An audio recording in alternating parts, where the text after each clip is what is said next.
नमस्कार दोस्तों, आप सभी का स्वागत है कॉन्सेप्ट क्लियर यूट्यूब चैनल पर, जहां हर कॉन्सेप्ट होता है बिल्कुल क्लियर। अगर आप किसी भी बोर्ड एग्जाम या कॉम्पिटिटिव एग्जाम जैसे SSC, banking, railway, teacher, PCS आदि की तैयारी कर रहे हैं, तो ये चैनल आपके लिए ही बना है। यहाँ आपको हर सब्जेक्ट मिलेगा सिंपल लैंग्वेज, क्लियर एक्सप्लेनेशन और एग्जाम ओरिएंटेड नोट्स के साथ। इस वीडियो में हम जीव विज्ञान बायोलॉजी के सेल कोशिका चैप्टर का पार्ट 6 पढ़ेंगे, जिसमें दिए गए स्लाइड्स के अनुसार अगले महत्वपूर्ण वन लाइनर्स को विस्तार से समझाया जाएगा। इस चैप्टर के कंप्लीट नोट्स, पीडीएफ और स्लाइड्स आपको हमारे कॉन्सेप्ट क्लियर टेलीग्राम चैनल पर मिल जाएंगे, इसलिए टेलीग्राम जरूर ज्वाइन करें, लिंक डिस्क्रिप्शन में है। और अगर आप चाहते हैं कि सभी सब्जेक्ट्स इसी तरह आसान तरीके से समझ आएं, तो अभी चैनल को सब्सक्राइब करें और बेल आइकन दबाएं, ताकि आने वाली हर नई वीडियो आप तक सबसे पहले पहुंचे। और इस चैनल को अपने दोस्तों के साथ शेयर करें। तो चलिए दोस्तों, बिना समय गवाए शुरू करते हैं आज का कॉन्सेप्ट क्लियर सेशन। तो आज के इस सेशन में हम कोशिका विभाजन पर चर्चा करने वाले हैं। ठीक है, तो इसमें सबसे पहला नियम क्या है? पॉइंट नंबर 1 में बताया गया है कि कोशिका विभाजन 2 प्रकार का होता है, समसूत्री जिसे माइटोसिस कहते हैं, एवं अर्धसूत्री जिसे मियोसिस कहते हैं। अच्छा, मतलब माइटोसिस और मियोसिस। तो आज हम पहले माइटोसिस को समझेंगे। हाँ बिल्कुल। पॉइंट नंबर 2 कहता है कि समसूत्री विभाजन यानी माइटोसिस कायिक कोशिकाओं या सोमैटिक सेल्स में होता है। कायिक कोशिकाएं मतलब जो हमारी नॉर्मल शरीर की कोशिकाएं हैं। एकदम सही। पॉइंट नंबर 3 के अनुसार समसूत्री विभाजन में एकमात्र कोशिका या मदर सेल से 2 संतति कोशिकाएं यानी डॉटर सेल्स बनती हैं। ओ वाओ, मतलब एक से सीधे 2 बन जाती हैं। हाँ, और पॉइंट नंबर 4 बहुत महत्वपूर्ण है।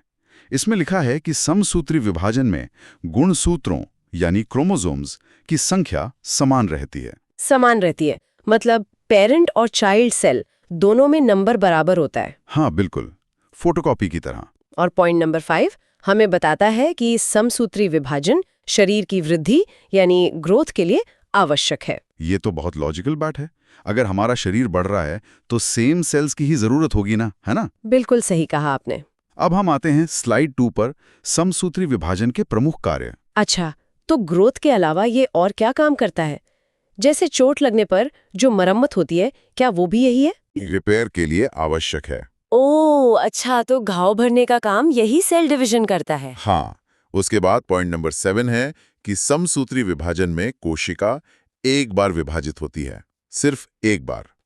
मतलब डिवीजन का प्रोसेस सिर्फ एक साइकिल में पूरा हो जाता है। बिल्कुल। पॉइंट नंबर 8 इनके चरणों के बारे में है। समसूत्री विभाजन के चरण हैं प्रोफेज, मेटाफेज, अनाफेज और टीलोफेज। PMAT, ये 4 स्टेप्स होते हैं। सही कहा।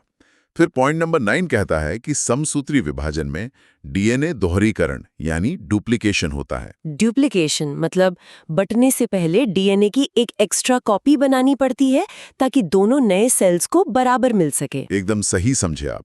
और इसी स्लाइड का पॉइंट नंबर 10 है कि समसूत्री विभाजन से द्विगुणित या डिप्लॉयड कोशिकाएं बनती हैं। डिप्लॉयड मतलब जिसमें क्रोमोसोम्स के पूरे जोड़े होते हैं, राइट? हाँ बिल्कुल। अब चलिए स्लाइड 3 की तरफ बढ़ते हैं, जो जनन या रिप्रोडक्शन में इसकी भूमिका पर है। हाँ, इस पर मेरा एक सवाल है, क्या इसमें बनने वाली नई कोशिकाएं एकदम फोटोकॉपी होती हैं? हाँ, पॉइंट नंबर 11 कहता है कि समसूत्री विभाजन अलैंगिक जनन यानी एसेक्सुअल रिप्रोडक्शन में सहायक है। अलैंगिक जनन जैसे अमीबा में होता है, जहाँ 2 पेरेंट्स की जरूरत नहीं होती। बिल्कुल सही। और इसी का परिणाम हमें पॉइंट नंबर 12 में मिलता है। इसमें लिखा है कि समसूत्री विभाजन में संतति कोशिकाएं आनुवंशिक रूप से समरूप यानी जेनेटिकली आइडेंटिकल होती हैं। अच्छा, मतलब वो अपने पेरेंट की 100% कार्बन कॉपी होती है। ये तो बड़ा आसान कॉन्सेप्ट था। कॉन्सेप्ट क्लियर चैनल पर आपको इसी तरह सिंपल एक्सप्लेनेशन मिलता है, इसलिए चैनल को सब्सक्राइब करना ना भूलें। बिल्कुल। चलिए स्लाइड 4 देखते हैं, अर्धसूत्री विभाजन की प्रक्रिया के मूल तत्व। अच्छा, अर्धसूत्री यानी मियोसिस। हाँ, इसका पॉइंट नंबर 1 कहता है कि अर्धसूत्री विभाजन या मियोसिस जनन कोशिकाओं या गैमीट्स में होता है। मतलब ये हमारे बॉडी के नॉर्मल सेल्स में नहीं, सिर्फ रिप्रोडक्शन वाले सेल्स में होता है। एकदम सही। अब पॉइंट नंबर 2 देखिए, अर्धसूत्री विभाजन में एक मातृ कोशिका से 4 संतति कोशिकाएं बनती हैं। वेट, क्या मिटोसिस में 2 बन रही थी और इसमें 1 से 4 बन जाती है? हाँ, और पॉइंट नंबर 3 इसका रीजन बताता है। इस विभाजन में गुणसूत्रों की संख्या आधी यानी अगुणित हो जाती है। आधी रह जाती है? मतलब 46 से 23 हो जाती है। बिल्कुल सही। फिर पॉइंट नंबर 4 कहता है कि अर्धसूत्री विभाजन में 2 क्रमिक विभाजन होते हैं, मियोसिस I और मियोसिस I2। अच्छा, मतलब सेल लगातार 2 बार डिवाइड होता है, तभी 4 नए सेल बनते हैं। सही पकड़ा। और यहाँ स्लाइड पर एक और पॉइंट नंबर 4 छप गया है। दोबारा हाँ, मैंने भी देखा। ये दोबारा पॉइंट 4 क्यों है? ये सोर्स मटेरियल में एक टाइपो यानी टाइपिंग मिस्टेक है। इसमें लिखा है अर्धसूत्री विभाजन में 2 क्रमिक विभाजन होते हैं, मियोसिस I और मियोसिस I3। Meiosis I3? लेकिन अभी तो आपने कहा कि सिर्फ मियोसिस I और I2 होते हैं। हाँ, इसीलिए मैंने बताया कि ये एक त्रुटि है हमारे सोर्स में। फैक्ट ये है कि सिर्फ I और I2 होते हैं। खैर, इस स्लाइड का पॉइंट नंबर 5 कहता है कि अर्धसूत्री विभाजन युग्मक यानी गैमीट निर्माण के लिए आवश्यक है। युग्मक मतलब वही स्पर्म और ओवम बनाने के लिए। तभी इनमें क्रोमोसोम हाफ होते हैं, ताकि मिलने पर वापस फुल हो जाए, है ना? एकदम सही समझे। अब इसी से जुड़ी हुई स्लाइड 5 देखते हैं। अर्धसूत्री विभाजन में आनुवांशिक विविधता। हाँ, आनुवांशिक विविधता यानी जेनेटिक डाइवर्सिटी। क्या इसी वजह से हम सब अलग दिखते हैं? बिल्कुल। इसमें पॉइंट नंबर 6 कहता है कि अर्धसूत्री विभाजन से अगुणित या हैप्लॉइड कोशिकाएं बनती हैं। जो हमने अभी समझा। हाँ, हाफ क्रोमोसोम वाली सेल्स। उसके बाद पॉइंट नंबर 7 सबसे जरूरी है। अर्धसूत्री विभाजन में क्रॉसिंग ओवर होता है। क्रॉसिंग ओवर, ये टर्म थोड़ा हैवी लग रहा है। ये क्या होता है? इसे पॉइंट नंबर 8 क्लियर करता है। क्रॉसिंग ओवर से आनुवांशिक विविधता या जेनेटिक वेरिएशन उत्पन्न होती है। असल में इसमें क्रोमोसोम्स अपने डीएनए के टुकड़े एक दूसरे के साथ बदल लेते हैं। Oh wow! मतलब वो मिक्स एंड मैच खेल रहे होते हैं, तभी हर बच्चा अपने पेरेंट्स से थोड़ा अलग होता है। सही कहा। और पॉइंट नंबर 9 कहता है कि अर्धसूत्री विभाजन यौन जनन या सेक्सुअल रिप्रोडक्शन के लिए आवश्यक है। हाँ, क्योंकि बिना इस वेरिएशन के तो सब एक जैसे ही दिखते। बिल्कुल। और स्लाइड का आखिरी पॉइंट नंबर 10 है कि अर्धसूत्री विभाजन में डीएनए दुहीकरण एक बार होता है। वेट, डिवीजन 2 बार होता है पर डीएनए की कॉपी सिर्फ एक बार बनती है? हाँ, और इसी वजह से तो एंड में क्रोमोसोम्स आधे-आधे रह जाते हैं। ओह अच्छा, अब मैथमेटिक्स समझ में आई। है ना? ये प्रोसेस बड़ा स्मार्ट है ना? अब हम अपनी स्लाइड 6 पर आते हैं। कोशिका विभाजन से जुड़े तथ्य। तो इसमें कुछ इंटरेस्टिंग फैक्ट्स हैं। मुझे सबसे लंबे और छोटे स्टेप्स के बारे में जानना है। पॉइंट नंबर 1 में यही है, समसूत्री विभाजन या माइटोसिस का सबसे लंबा चरण प्रोफेज होता है। प्रोफेज सबसे लंबा क्यों होता है? क्योंकि इसमें सेल को डिवीजन की सारी तैयारी करनी पड़ती है। वही पॉइंट नंबर 2 कहता है कि समसूत्री विभाजन का सबसे छोटा चरण एनाफेज होता है। अच्छा, एनाफेज सबसे फास्ट होता है, उसमें बस क्रोमोसोम्स को खींचकर अलग किया जाता होगा। बिल्कुल। फिर पॉइंट नंबर 3 है कि अर्धसूत्री विभाजन यानी मियोसिस के प्रथम विभाजन में गुणसूत्रों की संख्या आधी होती है। मतलब पहले डिवीजन में ही संख्या आधी कर दी जाती है। Got it? और पॉइंट नंबर 4 कहता है कि अर्धसूत्री विभाजन में क्रॉसिंग ओवर प्रोफेज 1 में होता है। वही क्रॉसिंग ओवर जहां डीएनए के टुकड़े आपस में बदले जाते हैं, वो सबसे लंबे वाले फेज यानी प्रोफेज में होता है। एकदम सही। फिर पॉइंट नंबर 5 कहता है कि क्रॉसिंग ओवर के कारण आनुवांशिक पुनर्संयोजन यानी जेनेटिक रिकॉम्बिनेशन होता है। जेनेटिक रिकॉम्बिनेशन मतलब नए कॉम्बिनेशन बनना है ना? हाँ। और पॉइंट नंबर 6 कहता है कि मानव में अर्धसूत्री विभाजन से शुक्राणु यानी स्पर्म और अंडाणु यानी ओवम बनते हैं। अगर आपको ये एक्सप्लेनेशन हेल्पफुल लग रहा है तो वीडियो को लाइक करें और अपने दोस्तों के साथ शेयर जरूर करें। बिल्कुल दोस्तों, अब हम बढ़ते हैं अपने नए टॉपिक पर। स्लाइड 7 देखिए, राइबोसोम और सेंट्रियोल। अच्छा, अब हम सेल के अंदर की मशीनरी की बात कर रहे हैं। मैंने 70S और 80S जैसे टर्म्स सुनी है। ये क्या नंबर गेम है? सबसे पहले पॉइंट नंबर 1 देखिए। राइबोसोम की खोज जॉर्ज पैलेडे ने की थी। ओह, जॉर्ज पैलेडे। और पॉइंट नंबर 2 बताता है कि राइबोसोम प्रोटीन और आरएनए से मिलकर बना होता है। ये एक तरह से सेल की प्रोटीन फैक्ट्री है। Protein factory, okay. और वो 70S और 80S वाला क्या चक्कर है? पॉइंट नंबर 3 में वही है। 70S राइबोसोम प्रोकैरियोट्स, माइटोकॉन्ड्रिया एवं क्लोरोप्लास्ट में पाए जाते हैं। प्रोकैरियोट मतलब पुराने और छोटे वाले सेल्स में। हाँ। और पॉइंट नंबर 4 के अनुसार 80S राइबोसोम यूकैरियोटिक कोशिका द्रव्य या साइटोप्लाज्म में पाए जाते हैं। ये थोड़े बड़े होते हैं। अच्छा, 70S छोटे सेल्स में और 80S हमारे जैसे एडवांस सेल्स में। समझ आ गया। और इस स्लाइड का आखिरी पॉइंट नंबर 5 है कि सेंट्रियोल या सेंट्रियोल 9+3 संरचना में नहीं, 9+0 संरचना में होता है। ये 9+0 थोड़ा कॉम्प्लिकेटेड लग रहा है। ये क्या है? डिजाइन है। इसे हम स्लाइड 8 में समझेंगे, सेंट्रियोल की सूक्ष्म संरचना। अच्छा, तो स्लाइड 8 पर चलते हैं। हाँ, पॉइंट नंबर 6 बताता है कि सेंट्रियोल 9 ट्रिक या ट्रिपलेट सूक्ष्म नलिकाओं से बना होता है। मतलब 3-3 पाइप के 9 सेट किनारे पर होते हैं और बीच में कुछ नहीं होता, इसीलिए इसे 9+0 कहते हैं। ओ मतलब बाहर का कवर 9 सेट्स से बना है और अंदर से वो खोखला है। एकदम सही। अब पॉइंट नंबर 7 देखिए। पादप कोशिका में सेंट्रियोल नहीं होता, फिर भी कोशिका विभाजन होता है।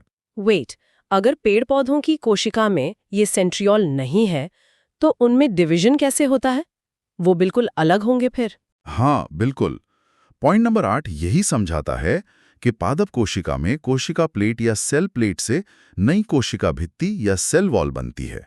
मतलब सेल के बीच में एक दीवार खड़ी कर दी जाती है जो सेल को 2 हिस्सों में बांट देती है। एकदम सही कहा।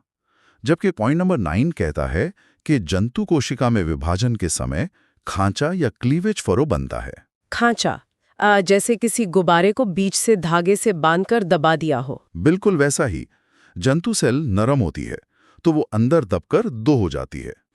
और इस स्लाइड का पॉइंट नंबर 10 है कि सूत्रकणिका या स्पिंडल फाइबर्स सूक्ष्म नालिकाओं या माइक्रोट्यूब्यूल से बनी होती है। ये वही फाइबर है ना जो एनाफेज में क्रोमोसोम्स को खींचकर अलग करते हैं? एकदम सही पकड़ा आपने। अब हम बेसिक साइटोलॉजी की तरफ बढ़ते हैं, स्लाइड 9 पर। साइटोलॉजी के मूलभूत सिद्धांत। साइटोलॉजी, अगर मैं इसका स्टार्टर पैक समझना चाहूँ, मतलब सबसे बेसिक चीजें, तो वो क्या होंगी? पॉइंट नंबर 1 से शुरू करते हैं। कोशिका विज्ञान को साइटोलॉजी कहते हैं। ओके, सेल की स्टडी को साइटोलॉजी कहते हैं। पॉइंट नंबर 2 में है कि सभी कोशिकाओं में 3 मूलभूत संरचनाएं समान होती हैं: प्लाज्मा झिल्ली, केंद्रक और कोशिका द्रव्य। मतलब सेल की बाउंड्री, उसका न्यूक्लियस और उसके अंदर भरा हुआ लिक्विड हर सेल में मिलेगा। हाँ, फिर पॉइंट नंबर 3 बताता है कि कोशिका का सबसे छोटा अंगक राइबोसोम है। वही प्रोटीन फैक्ट्री जो हमने अभी पढ़ी थी, ये सबसे छोटा होता है। बिल्कुल। और पॉइंट नंबर 4 देखिए, कोशिका का सबसे बड़ा अंगक केंद्रक यानी न्यूक्लियस होता है पादप में, या माइटोकॉन्ड्रिया होता है जंतु में। अच्छा, प्लांट्स में न्यूक्लियस सबसे बड़ा है और एनिमल्स में माइटोकॉन्ड्रिया बड़ा होता है। हाँ। अब पॉइंट नंबर 5 बहुत इंपॉर्टेंट है। झिल्ली रहित अंगक यानी मेम्ब्रेनलेस ऑर्गेनल्स राइबोसोम, केंद्रक और सेंट्रियोल होते हैं। वीट, केंद्रक झिल्ली रहित कैसे हो गया? उसके बाहर तो एक कवर होता है ना? आपका सोचना सही है, पर हमारे स्पेसिफिक नोट्स के पॉइंट में केंद्रक को मेम्ब्रेनलेस की लिस्ट में रखा गया है। शायद उसके अंदर की न्यूक्लियोलस की बात हो रही हो। हम पॉइंट को एग्जैक्टली वैसा ही पढ़ रहे हैं। अच्छा, ठीक है, हम सोर्स मटेरियल को फॉलो कर रहे हैं। चलिए अब स्लाइड 10 पर चलते हैं, कोशिका अंगक और उनके कार्य। इसमें कोशिका के अंदर होने वाले कामों की डिटेल्स होंगी। हाँ, पॉइंट नंबर 6 में एकल झिल्ली वाले अंगक यानी सिंगल मेम्ब्रेन वाले ऑर्गेनेले हैं: ईआर, गोल्जी, लाइसोसोम, राजधानी। मतलब इनके ऊपर सिर्फ एक लेयर का कवर होता है। सही कहा। और पॉइंट नंबर 7 कहता है कि दोहरी झिल्ली वाले अंगक हैं केंद्रक, माइटोकॉन्ड्रिया, क्लोरोप्लास्ट। देखिए, इस पॉइंट में केंद्रक को डबल मेम्ब्रेन वाला बताया गया है। मतलब पुराने पॉइंट में जरूर किसी खास कॉन्टेक्स्ट में उसे मेम्ब्रेनलेस कहा गया होगा। हाँ, बिल्कुल यही बात है। अब पॉइंट नंबर 8 देखते हैं। कोशिका के अंदर सभी जैविक क्रियाएं कोशिका द्रव्य में होती हैं। कोशिका द्रव्य, वो लिक्विड जिसमें सारे ऑर्गेनेले तैरते रहते हैं, सारे फंक्शंस वहीं होते हैं। एकदम सही।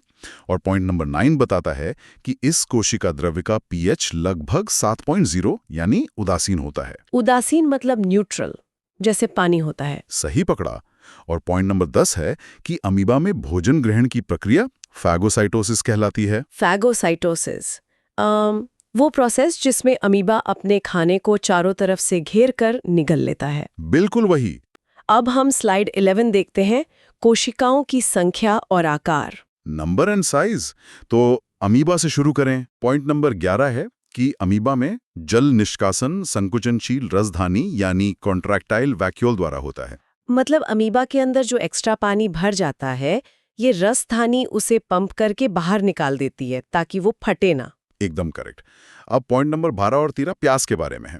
पॉइंट 12 कहता है कि प्यास की झिल्ली की कोशिकाएं आयताकार यानी रेक्टेंगुलर होती हैं, दीवार की ईंटों की तरह। हाँ। और पॉइंट 13 कहता है कि प्याज की झिल्ली की कोशिकाएं एक समान होती हैं। मतलब बिल्कुल एक जैसी, कोई वेरिएशन नहीं। और हमारे शरीर में कितनी कोशिकाएं होती हैं?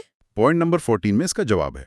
मानव शरीर में लगभग 37 ट्रिलियन कोशिकाएं होती हैं। 37 ट्रिलियन!